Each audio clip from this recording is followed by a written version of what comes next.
XOXOXO, or the song formerly known as The Dirt, I don't know if "the" was there, but "Dirt" was what it was called.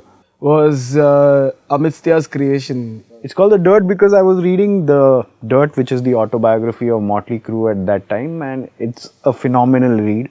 I think everyone who is in a band should read it to see how low a band can get and what are the heights that they can reach, and even no matter in what state you are, to be able to tap within yourself and get something out of even the smallest of sparks that can become a huge raging fire. I think that's what impressed me most about that.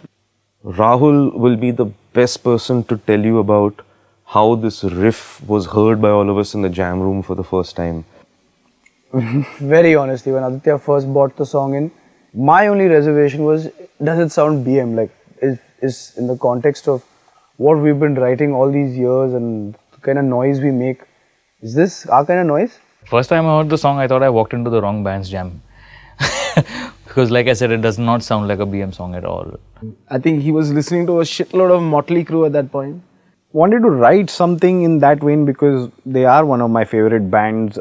So when I was writing that riff, I wanted to write something that was heavy and something over a beat that, you know, kind of like Tommy Lee would put on, like a really hard rocking beat. He wanted me to play a glam rock and a classic rock, jig jig tack jig dig jig tack jig dig jig tack kind of groove. He wanted me to do that. And initially, in my head, I was like, no man, we're a metal band. He played the song to us, and then he was talking to us about the references and where it is inspired from. But what really made the song for me was when he said the word swag, which was never ever mentioned in the BM multiverse. Swag is not a word that we really kind of want to put out. It obviously is the odd song on the album. It's a mood piece. It's very moody. It's very there's a certain ambience that the song carries. But he was convinced, and he was just like, no man, like, this is a great song. And yes, it was groovy. It just didn't fit certain parameters I had in my head. And I guess that's great because, I mean, that's us evolving ourselves. I didn't realize it then. Also, he thought drop tuning the guitar will be a great idea just for that day. It's on a drop A, I think, the only song that's on a different tuning. It was coming out of a phase where I was writing really fast songs, really super technical songs. So it kind of took the band also, I guess, by some surprise because in all honesty, in my mind, it's like a heavy hard rock bordering on metal song. Here's a song that when you hear, you know it is a track perfect or track tailor-made for a villain's entry. I think it was the short story is something that I struggled with for a while. I knew I wanted to talk about a killer who didn't live in the city and lived elsewhere, and that's where the person who has a vineyard of sorts, and having him be the person who provides tastings for people. I don't know where it came from, but the fact that it was a young dead woman and he had to inject milk into her breast, and that was what the tasting was about, where you taste death. You know, it's got that vibe. And again, coming to the story, XOXO has the creepiest villain in the story. So it makes a perfect backing track for that guy in the story. It's like a slice of life in this guy's life, and the slice of life is about him on that one morning, and how that morning ends is what I wanted to. I mean, I got excited about the fact that it could be just the entire bunch of cheerleaders that is his next set of killings. It sounds very creepy. It sounds very creepy, but it complements the music very well, I feel.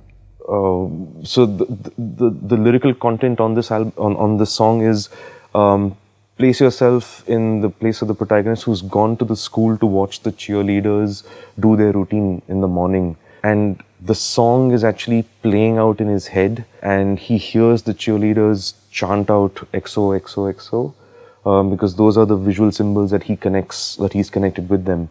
The attention to detail on vocals. Like Vinay really nailed this song. He had a clear idea all along. He knew exactly what he wanted to sound like on this song. What the tone of the song should have been like. The girls singing in the outro, screaming in the outro, totally worked. Like a horror movie. Like it's awesome. And that song gives me the creeps still when I hear it. When we had recorded the song, Anupam and Aditya had figured out that they could play the intro of the song out on a synth patch. So it sounded very, very unusual. But Vinay was of the opinion that what if we are in the killer's room while he prepares for whatever he has to do? What is the music he's listening to? That gave us the idea of creating a swing intro for XOXO, which takes from the main riff of the song, but kind of mangles it around.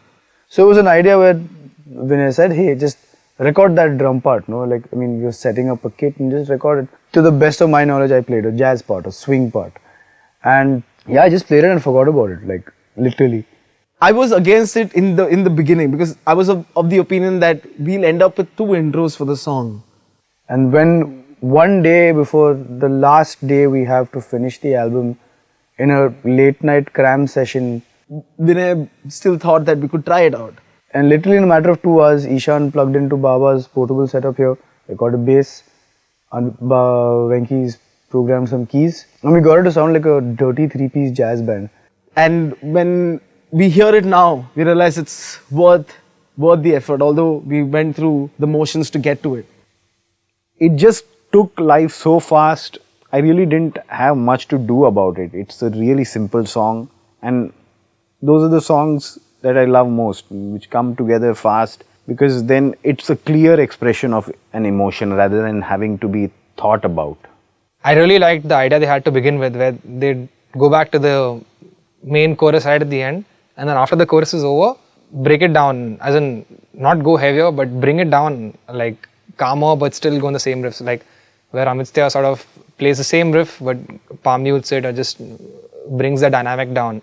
Which is really strange for me, because you don't really end songs like that. You want to end on a high, or you want to end on a stop or something like that. But they sort of drag it out, and like it makes you a little uncomfortable. I really enjoyed that.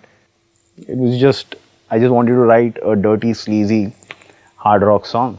And I think we managed to pull that off and still make it meaningful in the sense of a metal band.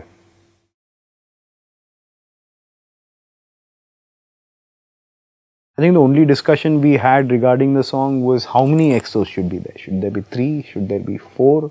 Should it be XOXOXO? Or should it be XOXOXOXO?